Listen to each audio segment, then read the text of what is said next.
Estoy aprendiendo pues de todo un poco, la verdad. Pues apodar los nombres de las especies, pues hacer los sustratos, hacer las plantaciones y tal.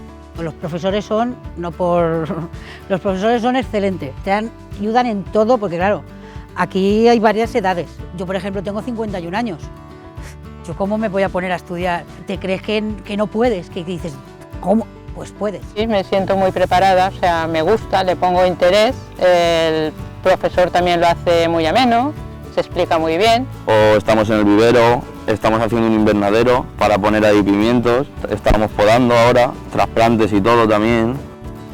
Yo he estado 20 años trabajando en un vivero de plantas, pero no tenía ninguna titulación. Al salir de aquí, después de aquí, estar teniendo algunos títulos, por ejemplo que salimos con tres certificados, pues se puede encontrar distintos trabajos.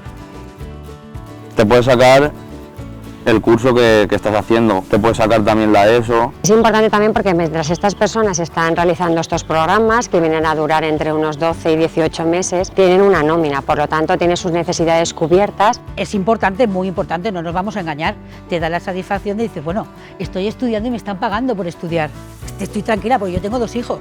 Pues lo he conocido por el Labora, entonces estando inscrita en el Labora, estando inscrita en el ayuntamiento. Y luego te hacen una selección de personal y si eres elegida pues tienes la oportunidad. Cuando termines esto pues tienes más posibilidades de poder trabajar.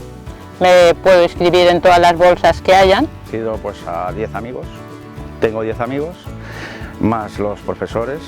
Aprender un poquito más nunca está mal, la verdad. Que te crees que está todo cerrado y ves que hay una ventanita y dices, pues, oye, ¿por qué no? Puedes, ya te digo yo que puedes.